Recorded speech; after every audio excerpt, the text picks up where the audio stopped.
Muddy water is not the problem. Your bait is invisible. That is not an opinion. We got a fish. But there's work to do. It's on a tree. Let's go above it. It's round a tree, I think.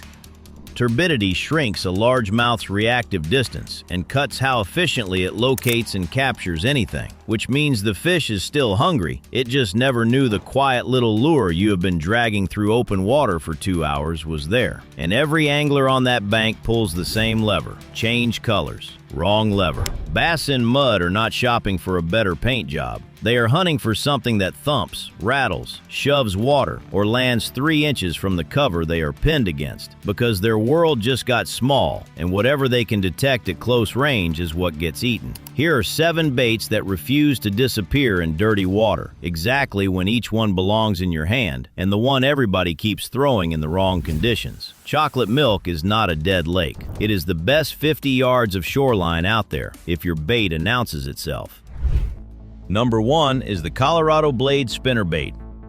This is a 3/4 ounce spinnerbait with a number 6 Colorado blade on it, and you see how that blade turns? And half of you already walked past it in the aisle because it looks like something your granddad threw. That is exactly why it still works. A willow leaf flashes, a big Colorado blade thumps, and that thump is a low, heavy pulse a bass can feel long before it makes out the skirt. The wired 2-fish breakdown for really dirty cold water lands on a number 5 Colorado up front with a smaller number 3 behind it on a 3/8 ounce bait. And that setup is not about flash at all. It is about being able to crawl the thing slowly and still keep the blades turning, because the slower it moves, the longer a cold, reluctant fish has to find it and close the gap. Bassmaster's elite guys keep circling the same 3 things in mud. Big Colorado blades, vibration first, shallow isolated wood. Skirt color is a contrast decision made after that. Chartreuse and white, plain white, or a dark skirt behind a painted or gold blade.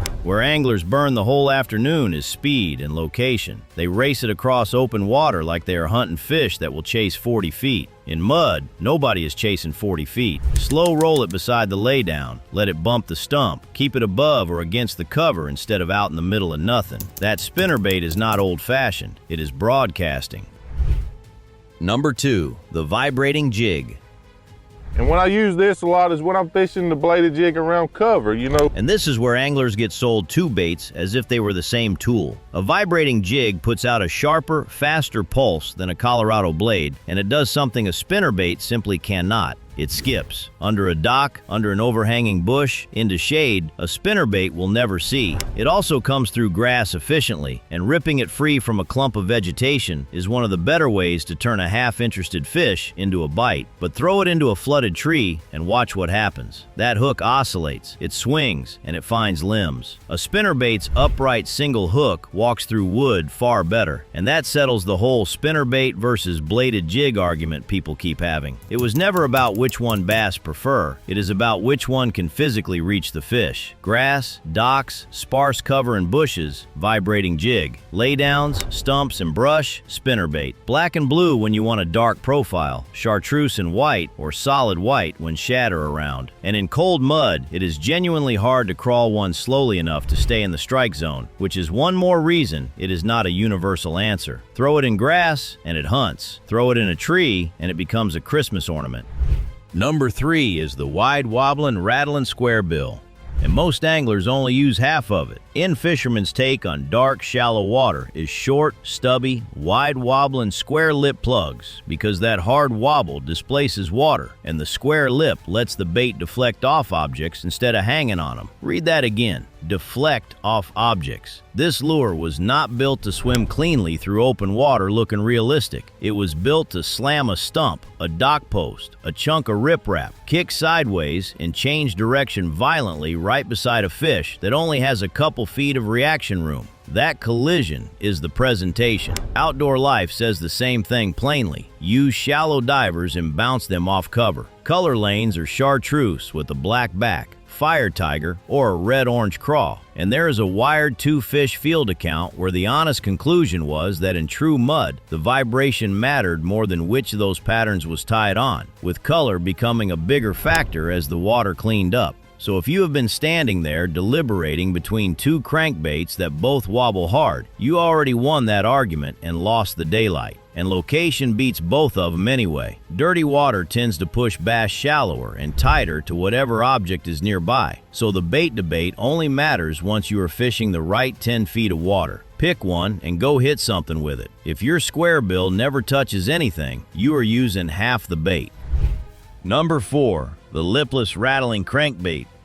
And this one is your searchlight. InFisherman describes lipless rattlers as search baits with hard vibration and loud internal rattles. And the useful part is depth control. You count it down, you change retrieve speed, and one bait covers a shallow flat, the tops of grass, or a gravel bar without tying anything else on. On a big muddy flat where you genuinely do not know where the fish are sitting, that is exactly what you want in your hand. Rip it out of grass, and that sudden shudder gets bit. Bassmaster puts it over weed beds and open water for the same reason. Now the part people ignore until it costs them 20 minutes. It has exposed trebles hanging off the belly. That makes it a bad idea in flooded timber, brush piles, and snaggy rock. And everybody who has ever picked one out of a laydown already knows the feeling. This is a bait for finding active fish across water, not for threading through the lumberyard. Gold and stained water, brighter chartreuse combinations and heavier stain. Crawl patterns carrying a lot of confidence in cold pre-spawn water, and not one of those is a universal answer. A lipless crank is a searchlight with treble hooks. Keep it out of the wood. Number 5 is the black and blue rattling flipping jig. And this is where anglers separate from tackle collectors. Everything so far has been a bait that announces itself across water. A jig does not do that. A jig is not a search party. It is a door-to-door salesman. Greg Hackney's muddy water advice is bulky, dark, rattling, paired with a trailer whose arms and legs actually move water. And Bassmaster's elite muddy water selections include a half-ounce black and blue flipping jig with a kicking trailer chosen specifically for displacement. Half ounce, not an eighth, because it needs to fall with authority and get down beside the cover. Black and blue because in mud, silhouette beats detail. And here's the part that ruins most people's day on the water. A jig only works when you put it on the fish's plate. A loud jig 6 feet from the stump is still 6 feet from the bass. That means individual logs, single bushes, dock posts, debris mats, the quiet side of a current break, pitched tight, dropped on a controlled fall, shaken, then pitched again from a different angle, because a bass working with a shrunken detection window may never register the first pass. Most anglers give every target one lazy flip and decide the fish left. One good stump deserves more than one bad cast. Number 6, the bulky clicking Texas rig.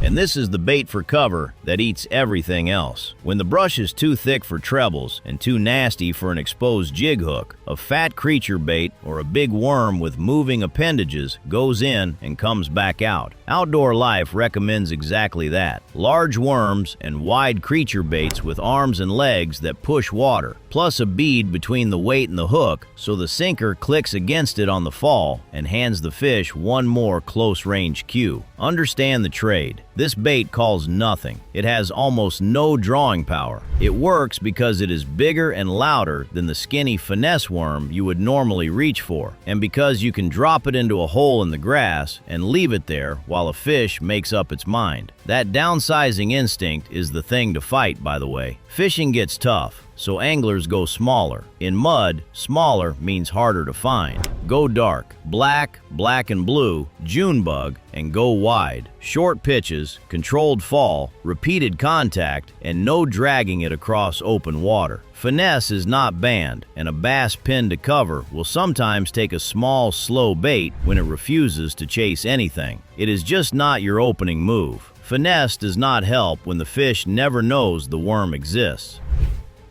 Number 7 is the buzzbait.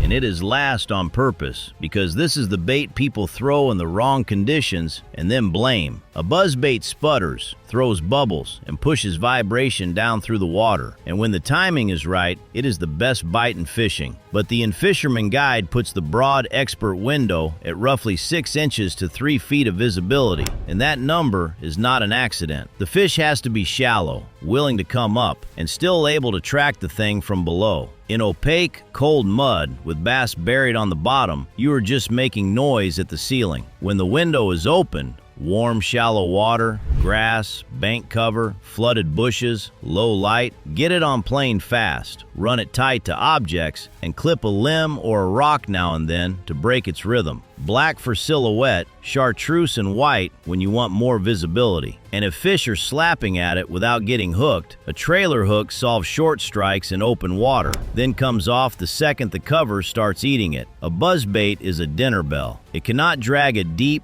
cold bass to the roof on command. So here it is in one line. Muddy water does not make bass impossible to catch. It shrinks the space where a fish can find your lure, and almost every angler responds to that by changing colors instead of changing signal, profile, and location. Vibration, size, rattle, and a cast that actually lands against something solid. That is the whole fix. You do not need 20 muddy watercolors. You need black and blue, chartreuse and white, one craw or fire tiger pattern, and the discipline to fish objects instead of banks. The bass did not disappear when the lake turned brown. Your quiet little bait did. Subscribe to Tackle Hank because the tackle aisle will happily sell you another paint job. The water only pays out for baits the fish can actually find.